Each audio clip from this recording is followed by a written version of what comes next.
Tierra de Siria, Irak.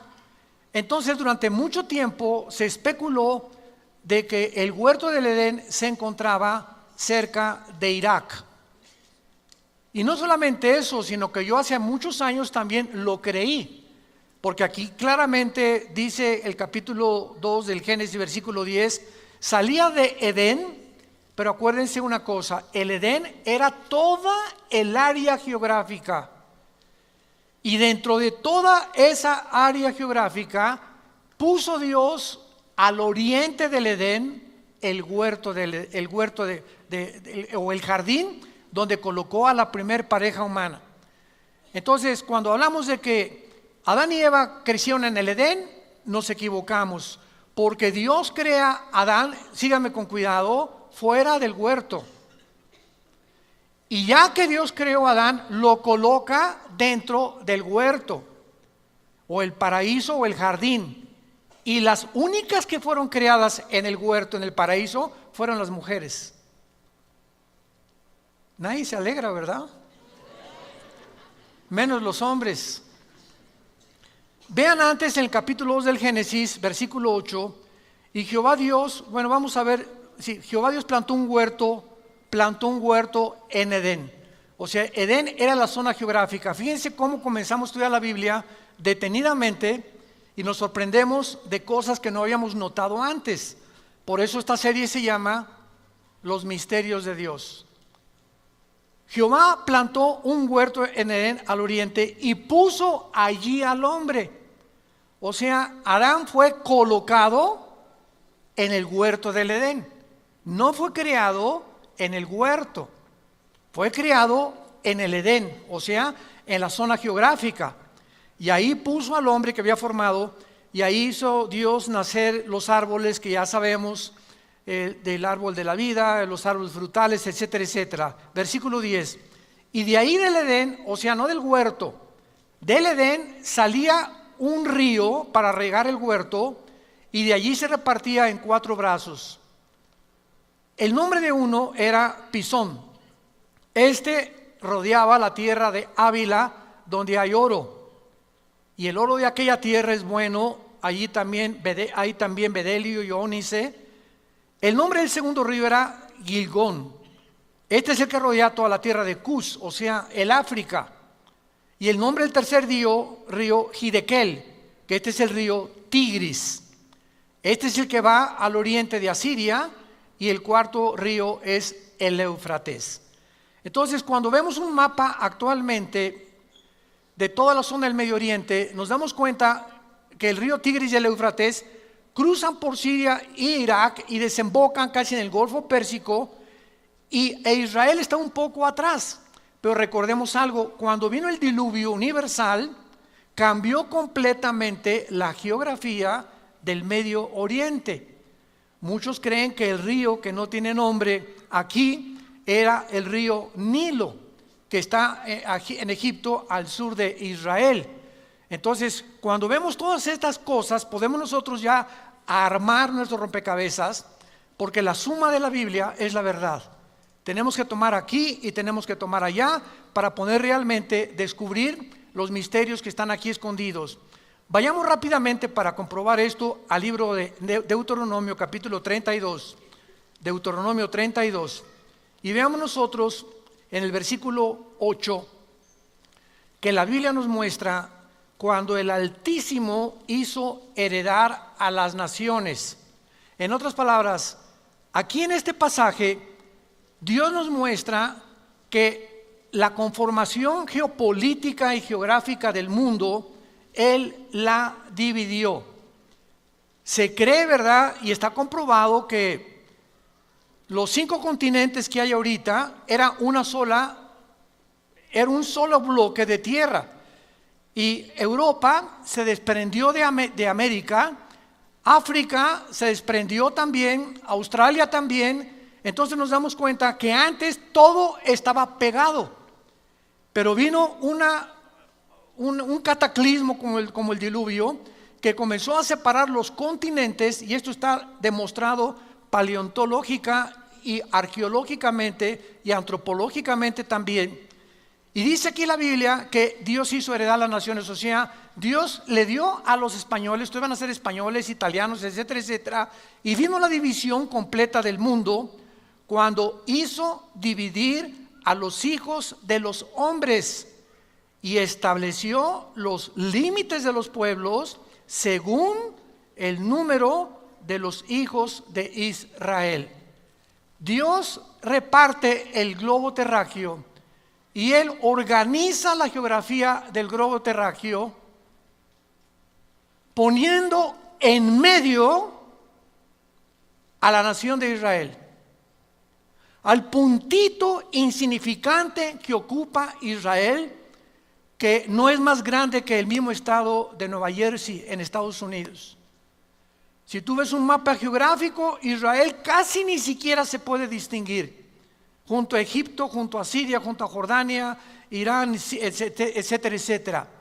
Ahora, veamos esto en Ezequiel capítulo 5, esta verdad, que Israel es el centro del mundo entero. Y vamos a ir desarrollando esto poco a poco, y les repito, nos va a sorprender. Dice Ezequiel 5, versículo 5. Así ha dicho Jehová el Señor, esta es Yehú Shalom. Yehú, ciudad, Shalom, la paz. La palabra Jerusalén, Yehú Shalom, significa la ciudad de la paz. La puse en medio de las naciones y de la tierra alrededor de ella.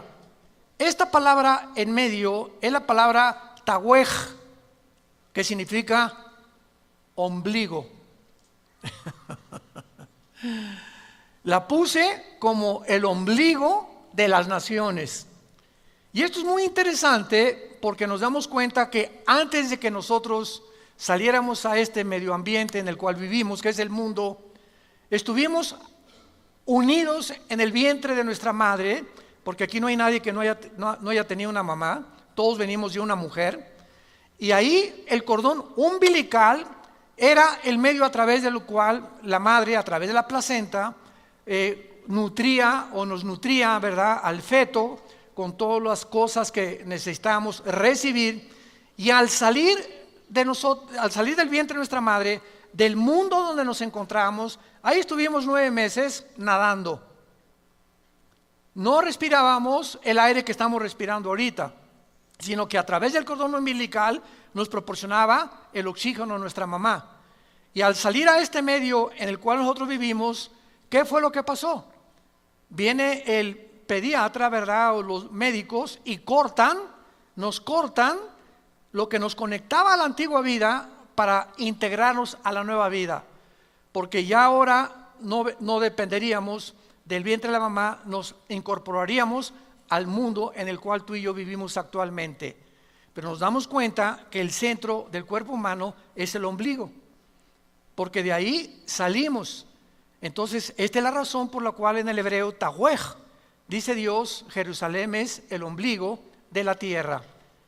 Pero vamos poco a poco a ver ahora en Génesis capítulo 10, que antes de que Dios hiciera la división geográfica del mundo, después del diluvio, en Génesis capítulo 10, el mundo se reparte de acuerdo a 3 seres humanos. Todo el mundo se reparte de acuerdo a 3 seres humanos. Ustedes y nosotros y todos los habitantes del mundo entero provenimos de 3 seres humanos. Porque después del diluvio, los únicos sobrevivientes fueron Noé, su esposa y sus 3 hijos con sus 3 esposas, Sem, Cam y Jafet, los 3 hijos de Noé. De acuerdo a la Biblia, el arca aterrizó o descendió en los montes del Ararat, que está casi en la frontera entre Armenia y Turquía de la geografía del siglo XXI. Ahí descendió el arca de Noé. Y hay cantidad de exploradores y arqueólogos que han sacado libros retratando. Uno de ellos fue Jim Arwin, astronauta de la misión del Apolo 15, que fue Jim Arwin, el primer astronauta en caminar en la luna en un carrito, mucho después de Aldrin y de todos los primeros que llegaron en el 69 a la luna. Entonces, vemos nosotros que Dios nos muestra que después del diluvio hubo una conformación del mundo, y lo dice el versículo 25 de Génesis 10. A Heber nacieron dos hijos. El nombre del uno fue Peleg. Escucha, porque en sus días fue dividida o repartida la tierra, y el nombre de su hermano Joctán. O sea, fue después del diluvio cuando Dios comienza a dividir la tierra, y el mundo es dividido de acuerdo a tres seres humanos. De Jafet, los que quieran apuntar, o los jafetitas, son los que poblaron toda Europa, los que se conocen como anglosajones. Toda Europa fue fundada por Jafet. Cam es el padre de todos los africanos. De ahí vienen los cananitas, que se convirtieron después en enemigos de Israel. Y Sem viene y fundó todo lo que es el Medio Oriente y el Asia Menor. Ahora pongan atención, es interesante que cuando nosotros vemos a los indígenas de todo el continente americano en el cual nosotros nos encontramos, desde Alaska hasta la Patagonia, tenemos los indígenas de Estados Unidos que fueron los Sioux, Cherokee, los Apaches, etcétera, etcétera. Bajamos a México, a aztecas, tlaxcaltecas, mixtecos, etcétera, etcétera, chichimecas. Llegamos a los aucas en Guatemala y todo lo que es el Amazonas, pero todos absolutamente tienen los mismos rasgos. ¿Nunca se han preguntado cómo llegaron los indígenas a poblar el continente americano en el cual nos encontramos nosotros? Bueno, pues del Asia, porque son semitas. Entonces, el continente americano fue fundado por semitas, ni por Jafet ni por Cam. Los semitas o los asiáticos entraron y cruzaron a este continente por el estrecho de Bering, al norte del continente americano. Ahí pasaron del Asia y comenzaron a fundar desde Estados Unidos, Canadá, hasta abajo, todos ellos poblando, y por eso todo el continente americano está poblado de raíces indígenas. En otras palabras, por ejemplo, por eso se llama los Estados Unidos de Norteamérica, porque allá se dicen americanos, y americanos somos todos, ¿verdad? Porque el continente es todo, desde Alaska hasta la Patagonia. Entonces, los Estados Unidos son estados que se unieron, Estados Unidos, pero ellos no lo fundaron. Estados Unidos fue fundado por ingleses. Son los primeros que llegaron a Rhode Island, al estado. Mi esposa y yo acabamos de regresar de Rhode Island. La semana pasada tuvimos una conferencia con pastores y fue de mucha bendición. Y es un estado precioso, porque ahí llegaron los primeros pilgrims o peregrinos. ¿Ya han visto ustedes las películas esas donde llegaron con este libro? Entonces pisaron tierra americana huyendo del catolicismo que el Vaticano hizo para acabar con todos los que no fueran unidos y no creyeran que solo Roma salva. Huyeron, y fue la reina Victoria que comenzó a permitir que huyeran de Inglaterra hacia América, y colonizaron en 1625 aproximadamente los Estados Unidos de Norteamérica. Entonces llegan los europeos aquí a América, y entonces comienzan a predicar la palabra de Dios, a fundar iglesias. Quisieron colonizar, ¿verdad? Pues todo lo que es Texas y todo, y esas guerras de los Apaches. ¿Se acuerdan ustedes de los Sioux? Que no querían cambiar su cultura, ni mucho menos. En fin, fue un derramamiento de sangre tremendo. Después llegaron los italianos a Nueva York, después llegaron los alemanes, y así Estados Unidos es una nación formada de todos los, ahora sí que todos los personas del mundo entero y de todas las nacionalidades. No hay realmente un norteamericano que diga aquí. En México sí.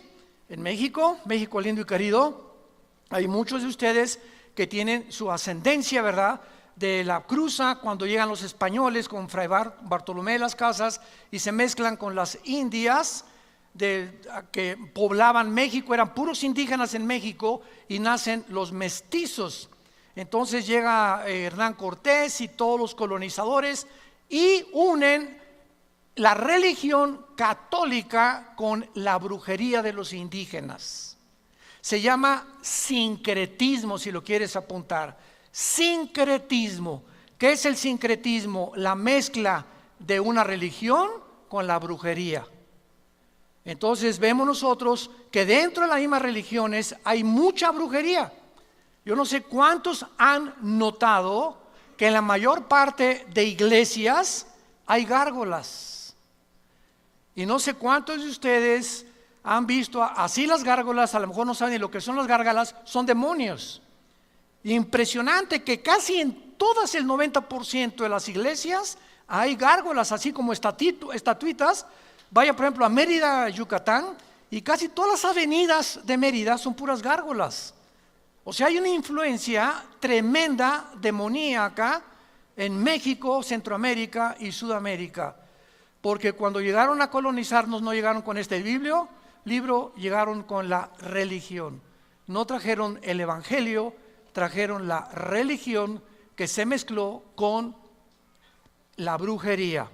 Muy bien, abandonando este desarrollo que estamos haciendo de la colonización y de dónde provenimos nosotros, nuestro punto principal es el siguiente. Realmente el huerto del Edén se encontraba en lo que es ahora la ciudad de Jerusalén. ¿Es posible que Jerusalén, siendo el centro en el cual Dios puso a las naciones del mundo y siendo el huerto del Edén donde Dios coloca al ser humano y donde se encuentra el monte de Sión? ¿Saben por qué se llama Jerusalén el monte de Sión? Gracias a David, porque Jerusalén está en un monte, también le llaman el monte del templo.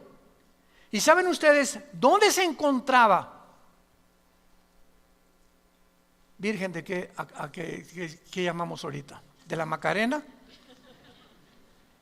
¿Dónde se encontraba el huerto del Edén? Exactamente, vamos ahorita a verlo, donde se encuentra ahorita la mezquita de Omar, el domo de la roca. Cuando llegas a Jerusalén hay un domo impresionante dorado, y ese domo es una mezquita musulmana. Y debajo de ese domo y de esa mezquita musulmana se encuentra lo que era el templo de Salomón, que reconstruyó el rey Herodes, y que desde el año 70 después de Cristo hasta nuestros días los judíos no han podido hacer sacrificios. Y el judaísmo es una religión de sacrificios. No han podido hacer sacrificios porque no hay sacerdotes, no hay corderos y no tienen templo. Entonces, para que ellos recobren ese templo, que en el año 605 después de Cristo, uno de los líderes musulmanes, Omar, que era uno de los califas del Imperio Otomano turco, que hasta 1923 gobernaron casi la tercera parte del mundo, él inventó la religión del Islam, Mahoma. Y entonces construyeron a donde estaba el templo judío, como ya no había judíos, y los dispersaron por la maldición que cayó sobre ellos, construyeron la mezquita de Omar o la cúpula de la roca, y ahí se encuentra debajo el templo judío. Y es interesante, ahora que vayamos el año que entra, los que nos van a acompañar en junio, vamos a Israel del año que entra, es interesante que en la parte occidental del domo de la roca o de la mezquita de Omar, en árabe está escrito estas palabras: la roca del templo, del huerto del Edén. Los mismos musulmanes escribieron esto: la roca del templo, el huerto del Edén, y la puerta norte de la mezquita se llama la puerta del paraíso del Edén, Ba-ej-Jina en el árabe. Y en el piso de enfrente hay una puerta de piedra de jaspe color verde de medio metro cuadrado, que los musulmanes le llaman la piedra del Edén. Vamos pues a descubrir nosotros lo siguiente: ¿cómo podemos comprobar que el huerto del Edén se encontraba en Jerusalén cuando ya vimos que cambió la geografía, la topografía, todo lo que ahorita vemos después del diluvio, y el descubrimiento que nos confirma que el huerto del Edén se encontraba en la ciudad de Jerusalén? Es que a Jerusalén se le llama el monte de Sión o el monte del templo, y es ahí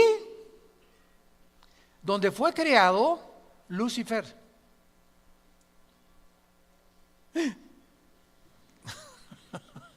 Vayamos a Ezequiel capítulo 28. Ezequiel 28. Vean cómo podemos acercarnos poco a poco a toda esta investigación.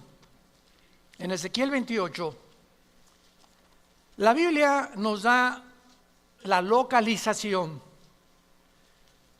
de que antes de que Dios creara a Adán y a Eva, este planeta Tierra, había estado ocupado antes que nosotros.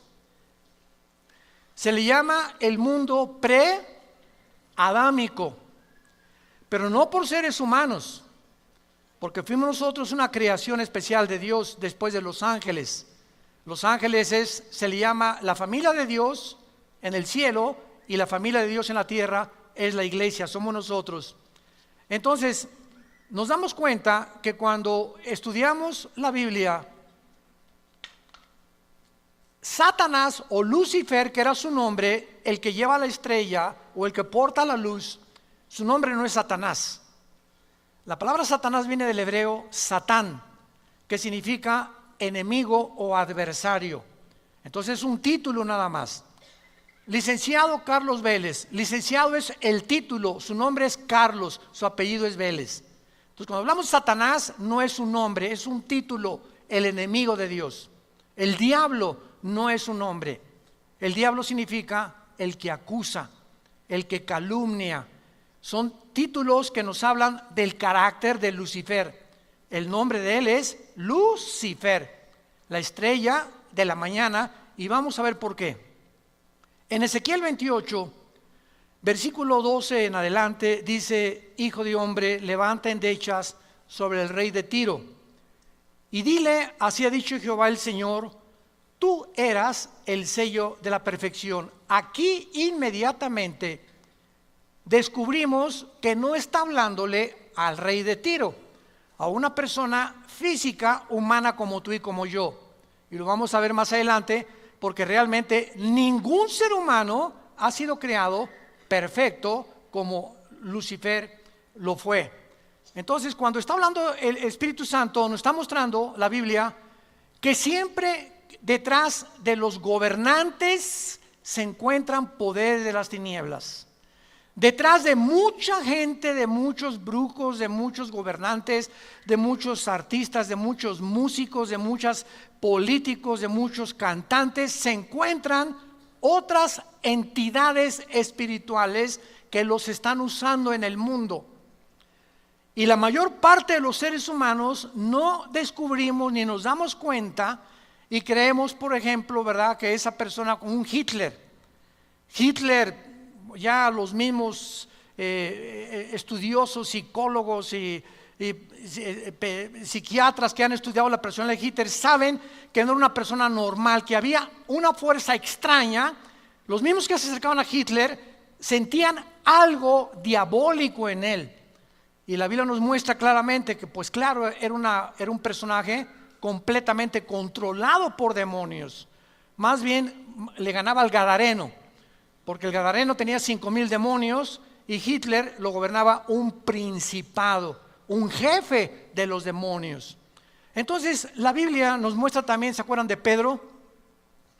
Que Cristo comienza a hablarles: es necesario que el Hijo del Hombre sea entregado por los ancianos, los líderes, los escribas, que muera, que sea crucificado y resucite al tercer día.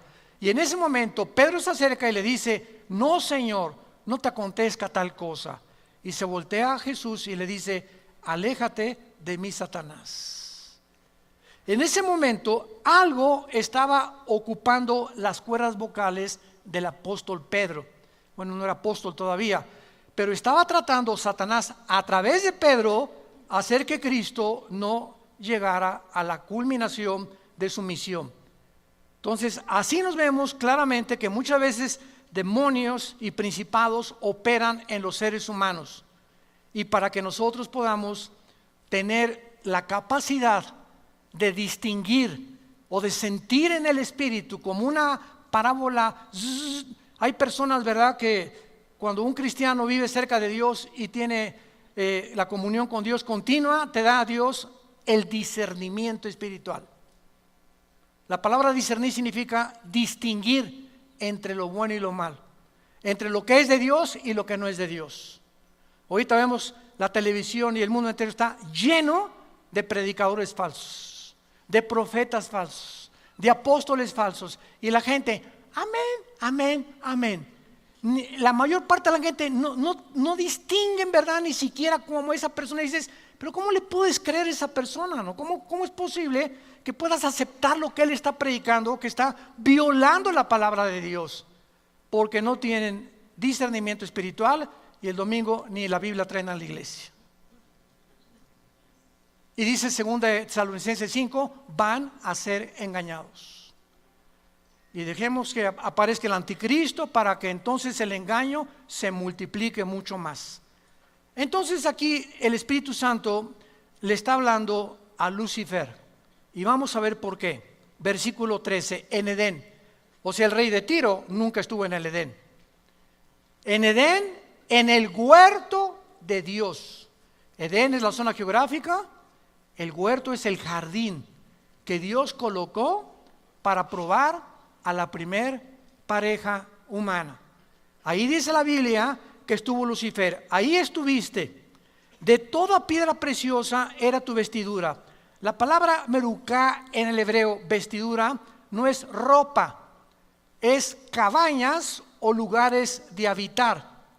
En otras palabras, el huerto del Edén de Adán y Eva eran frutas, árboles deliciosos, agua cristalina, era un bosque impresionante, ¿verdad?, de belleza, guacamayas, me imagino, y todo así bonito, flores por todos lados. Era un jardín hermosísimo con manzanas, con almendras, etcétera, etcétera. El huerto del Edén, antes que nosotros, era un lugar de piedras preciosas, de puros metales, de puros metales. Y cuando dice la Biblia que donde Satanás habitaba era cornerina, topacio, jaspe, crisólito, berilo, ónice, de zafiro, carbunclo, esmeralda, oro, etcétera, etcétera, son las mismas piedras preciosas que usaba el sumo sacerdote de Israel cuando Dios diseña el tabernáculo, y tenía aquí en el pecho, se llamaba el efod. El sumo sacerdote entraba al lugar santísimo en el Antiguo Testamento y entraba con 12 piedras preciosas, 4, 4 y 4. Eran 3 hileras de piedras, y son estas que menciona aquí. Esto es interesante. ¿Por qué Dios relaciona las piedras preciosas del Edén con las piedras preciosas del sumo sacerdote? Ya cuando desaparece ese Edén y ahora es un paraíso que ya tampoco existe, ¿por qué lo relaciona con las piedras del sumo sacerdote? Esto nos habla que Lucifer fungía y tenía el oficio del sumo sacerdote en el cielo. Vamos con mucho cuidado. Pregunta: Pero ¿cómo si no había pecado podía haber un sacerdote? Porque la palabra erios en el griego, sacerdote, significa el que intercede por otra persona. Es lo que significa la palabra sacerdote. Y ahora ya no tenemos nosotros a ningún sacerdote. Ahora nosotros somos sacerdotes cuando recibimos a Cristo, porque ahora yo puedo orar por mis hijos, puedes orar por otra persona ante Dios sin el intermediario de ninguna otra persona. Ya en la cruz a nuestros días, ya no tengo que venir con una persona y decirle, por favor, le voy a decir mis pecados, me confieso y me perdona, pues ese 20 Aves Marías o 5 Padres Nuestros y usted es perdonado. Y eso ya no existe. Ahora nuestro sumo sacerdote es Jesucristo. Y Él es el que está intercediendo por nosotros.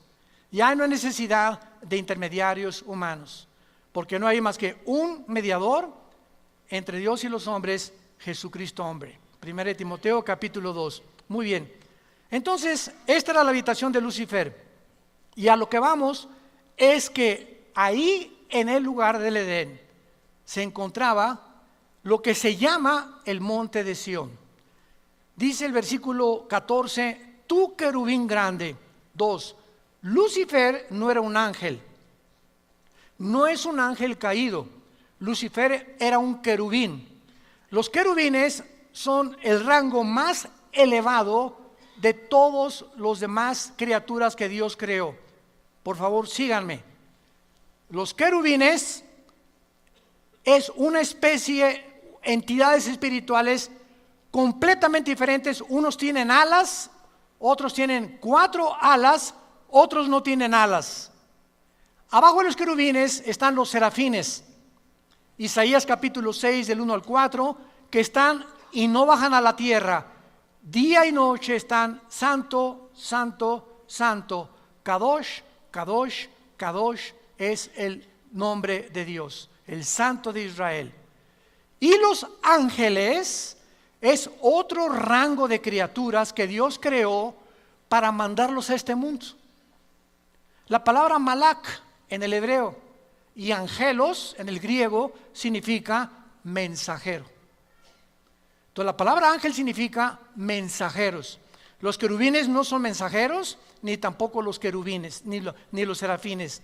Todos los ángeles son mensajeros, como Gabriel, que es el correo de Dios, el que se le apareció a Daniel en Daniel 10, el que le dijo a María, María, el Espíritu Santo te cubrirá y el santo ser que está formado aquí en tu vientre no es la obra de José.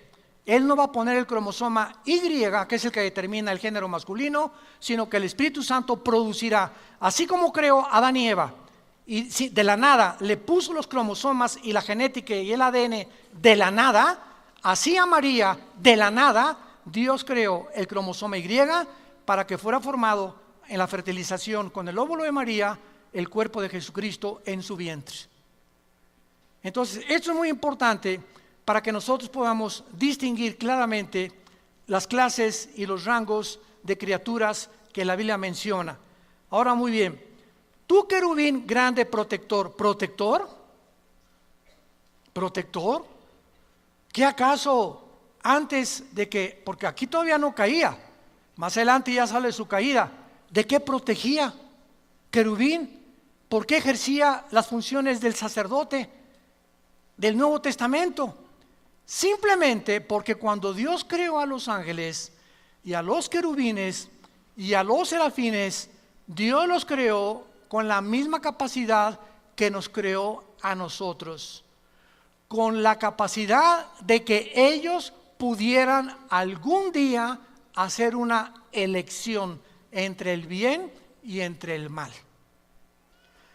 Oiga, pero si el mal no existía, no existía, porque cuando Adán y Eva fueron creados con la naturaleza pecaminosa. No, ¿verdad? Adán y Eva no fueron creados con pecado, no había una naturaleza pecaminosa. Y estando una naturaleza sin pecado, pecaron. Esos mis teólogos. ¿No se han empachado? Bueno, seguimos. Cristo, cuando fue también formado en el vientre de María, nació sin una naturaleza pecaminosa. Así fueron creados los ángeles también, porque Dios no es el creador del pecado. Pero los ángeles tenían la opción, como la tuvo María, como la tuvo Jesucristo, de haber escogido resistir la tentación o rechazar la tentación. El único que la venció fue Jesucristo. Pero los ángeles tuvieron la oportunidad. Lucifer entonces cuidaba el atrio santo en el cielo, porque la Biblia dice que hay un templo en el cielo, donde lo dice todo el libro de Apocalipsis. Dice la Biblia, se abrió el cielo y dice Juan, vi el templo de Dios. O sea, no es una iglesia como con construcciones, ni con una cruz, ni mucho menos, ¿verdad? El lugar de la habitación de Dios, donde Dios es adorado por millones de millones de millones de millones de criaturas angelicales. Entonces Satanás tenía que cuidar el trono de Dios, y fue a quien se le asignó la tarea de cuidar el que pecó contra Dios.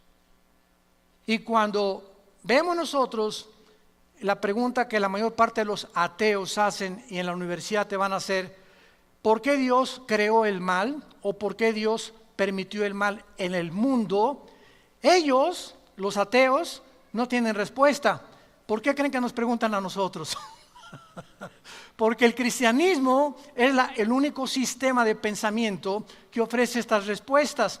Nunca le van a preguntar a un musulmán, nunca le van a preguntar a un hindú el origen del mal, ni el origen del hombre, ni el origen de las lenguas, ni de las naciones, ni de los gobiernos, porque todo esto se encuentra en la Biblia nada más.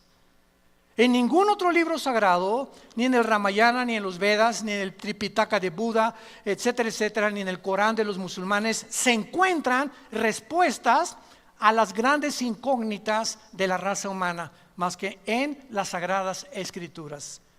Y esta es la razón por la cual es el sistema de pensamiento más atacado, más controvertido y más odiado del mundo. No, la Biblia fue hecha por hombres. Contiene historias, leyendas como Adán y Eva. Oye, espérame tantito, una barbaridad y una marihuanada más grande de decir que venimos de los changos está peor. Se necesita mucho, mucho más fe para creer que realmente somos el resultado de un accidente, a creer que somos el resultado de un Dios inteligente que tuvo comunión con nosotros y que anhela tener comunión con nosotros, y que después de la muerte tendremos un juicio porque somos agentes morales responsables. Entonces Satanás fue creado para poder, Lucifer, cuidar el templo de Dios. Muy bien, vamos a contestar la pregunta. Cuando Dios crea el universo y crea las criaturas, Él no podía crear criaturas sin una alternativa. Se las voy a poner más fácil. Si tú en una nación te dicen que votes porque esa nación se considera democrática y nada más hay un candidato, ¿eso es democracia? Eso es dictadura, ¿verdad? O sea, para que haya democracia tiene que haber libertad de poder tú decidir entre uno o el otro. Entonces, cuando Dios crea el universo y a sus criaturas, no pudo haber creado un solo camino, porque hubieran sido robots. Dios permite la otra opción, el otro camino, para que ellos pudieran escoger libremente, escoger ese camino o escogerlo a Él. Y eso es lo que nos hace agentes morales responsables de nuestras acciones. Como dijo Agustín de Hipona, el teólogo de la Iglesia Católica en el siglo III después de Cristo, si Dios hubiera creado un mundo donde no hay mal, o donde no hubiera existido el mal, hubiera sido un mundo de robots. Era muy fácil que Dios nos creara como con cuerda, ámame, ámame, ámame, pero a Dios le agradó permitir que pudiéramos escoger el otro camino. Y esta es la razón por la cual había la capacidad en los ángeles, creados perfectos, como en Adán, creado perfecto, como en Cristo, nacido perfecto de María, la capacidad de que pudieran enfrentar tentaciones para probar realmente si servían a Dios. Y esta es la razón por la cual daremos cuenta algún día de nuestras acciones. Ahora, claro que ¿sabía Dios que Adán y Eva iban a caer? Claro. ¿Sabía Dios que Lucifer iba a caer? Claro que lo sabía. Dios es omnisciente. Entonces, ¿por qué lo creía Dios? ¿Y por qué si Adán y Eva Dios sabía que iban a crear? Pues ¿para qué les pone la tentación? Porque esta era precisamente la prueba por la cual nosotros tenemos que responder. ¿Por qué si tu maestro te dice, Pepito va a reprobar el tercer año? Y entonces, ¿para qué me hace la prueba? Precisamente para demostrar que vas a reprobar y que fuiste un mediocre durante todo el año. Nunca quisiste estudiar ni pagar el precio. Entonces, yo sé que tú vas a reprobar simplemente por la forma en que tú te conduces. Y fue por lo que hizo Dios a Judas también. Imaginémonos a Judas en el juicio. Oye, ¿para qué me creaste si dice la Biblia que yo era el que iba a entregar a tu hijo? Es más, dice Judas, por favor, reconózcanme, si yo no traiciono a Jesús, ustedes no hubieran sido salvados. Porque gracias a que yo lo traicioné, entonces Jesús pudo morir por nosotros. Pero si yo no lo traiciono, Cristo no muere en la cruz. ¿Se fijan esta línea de lógica, aparentemente lógica? ¿Saben quién pensaba de esta manera? Un ateo italiano llamado Giovanni Papini. Y me acuerdo que antes de ser cristiano, estas preguntas se las hice yo a los cristianos y no hubo quien me respondiera.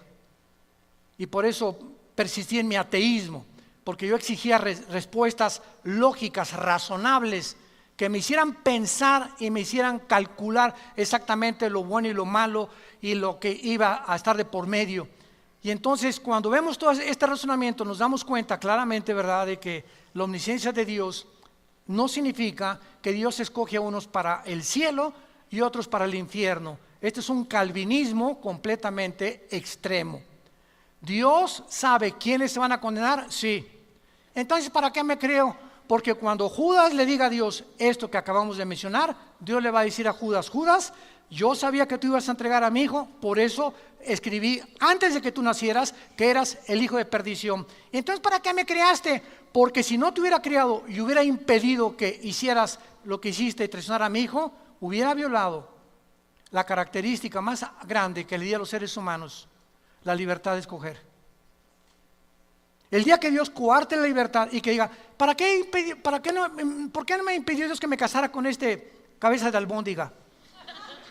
¿Por qué me permitió Dios que me casara con esta foca? ¿Por qué estas cosas? Es que precisamente tú lo acabas de decir. Dios tiene que permitirlo. No puede impedir nuestro libre albedrío. ¿Y para qué dejó Dios que fumara marihuana? Es que si Él lo impide, te roba nuestro libre albedrío. Y esto es lo que vamos a dar cuentas, precisamente de esto. ¿Por qué Dios me permitió que fuera alcohólico? Es que el alcoholismo no es una enfermedad, es una decisión. ¿Por qué permitió que naciera homosexual? No hay tal gen homosexual. Dr. Francis Collins, presidente del genoma humano, lo acaba de declarar. No hay un gen que pueda justificar a una persona para que sea homosexual. Es una decisión que tú tomas libremente y que nadie te lo impide si ese es el camino que quieres tomar y Dios te deja que la tomes. Entonces, esta es la razón por la cual hay un juicio. Si no hubiera un juicio por nuestras acciones, seríamos puppets, títeres, robots de Dios.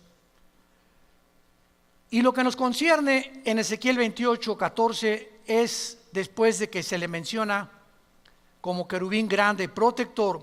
Escuchen lo que dice: te puse en el santo monte de Dios.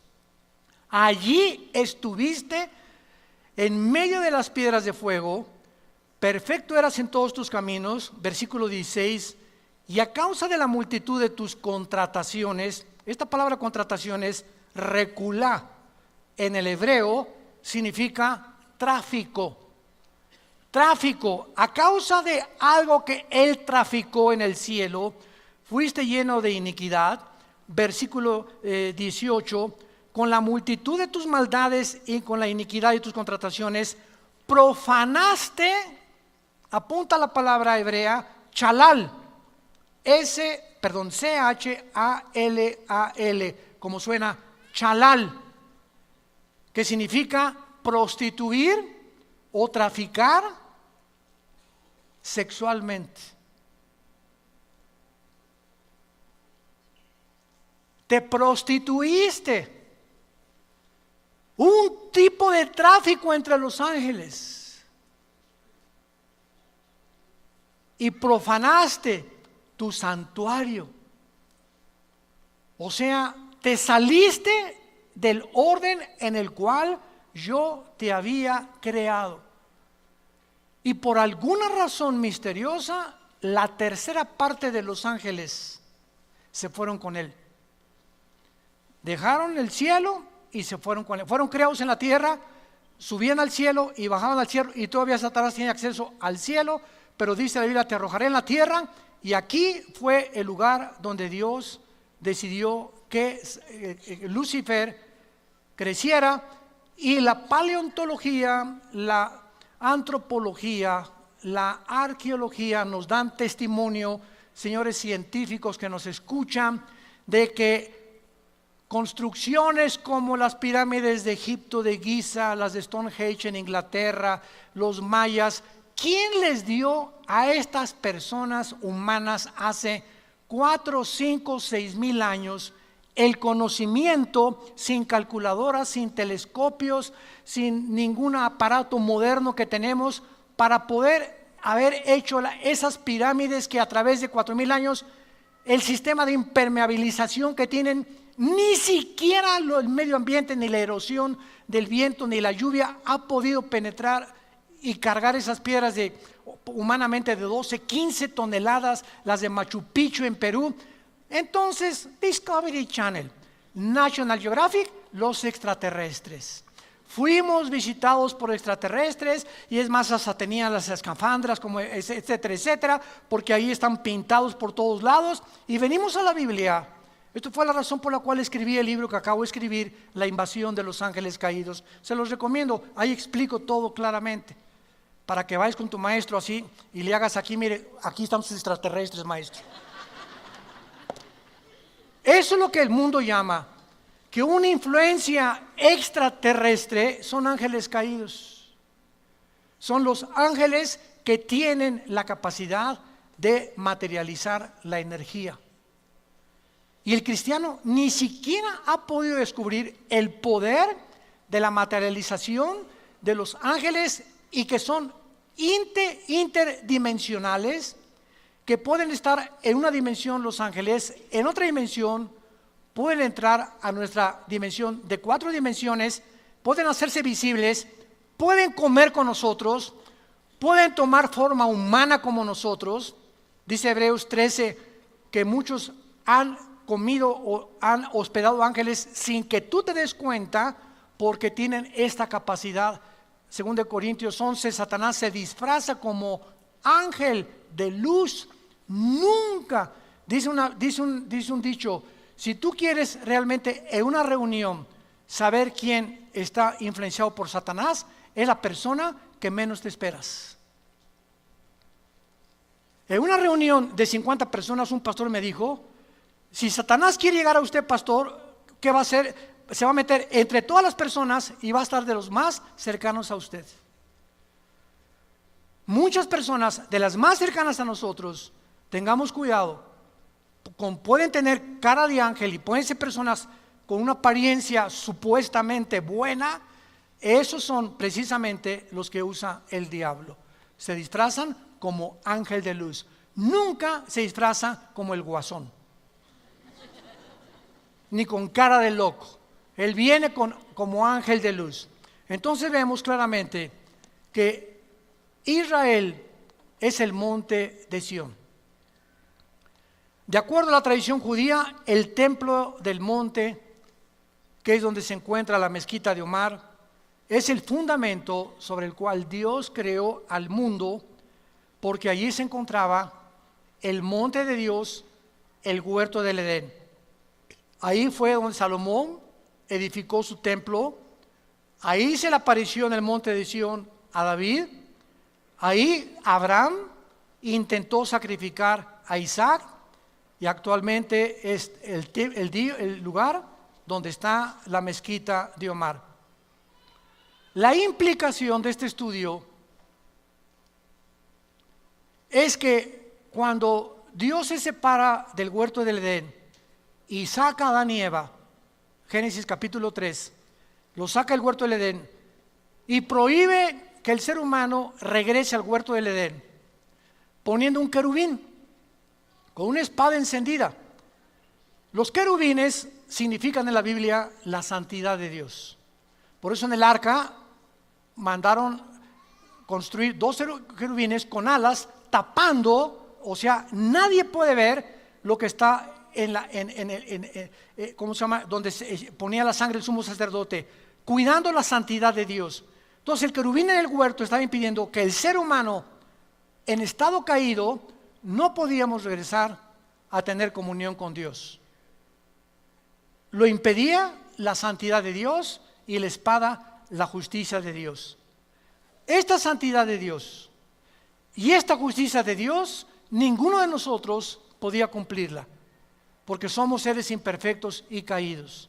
Entonces Dios mandó a su Hijo Jesucristo para que Él, en su perfección humana y divina y en su santidad, cumpliera la justicia que nosotros no podíamos jamás cumplir, los mandamientos de Dios. Entonces Cristo muere en la cruz y nos dice: Armando, si tú crees lo que yo estoy haciendo por ti, yo te imputo mi justicia. Yo no soy justo. La justicia es como un saco que traemos puesto, que no es de nosotros, es de Cristo. Pero es esta justicia de Cristo la que tapa nuestros pecados, porque a los ojos de Dios estamos sentados ya con Él. Efesios capítulo 3, estamos ya sentados con Cristo y ya Dios nos ve sin pecado.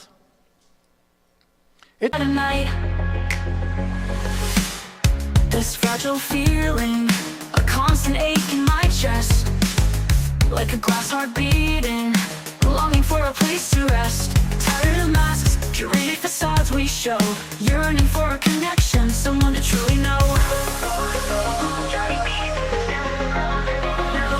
But the world keeps spinning, a dizzying, vibrant blur, and I'm holding on tight, trying not to fall further.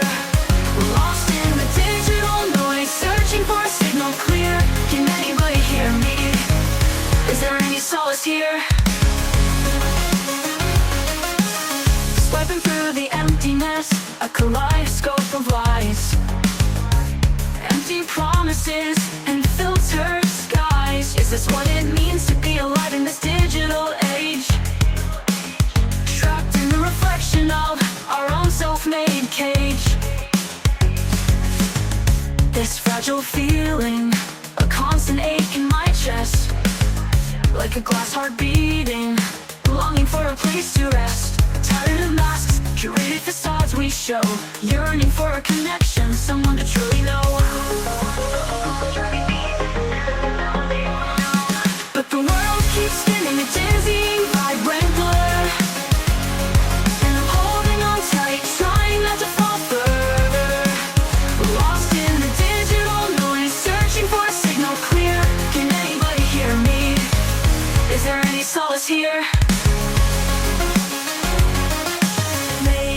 The solace is within my own reflection, finding the strength to shatter this digital deception, to embrace the cracks, the flaws, the beauty unforeseen, and build myself up.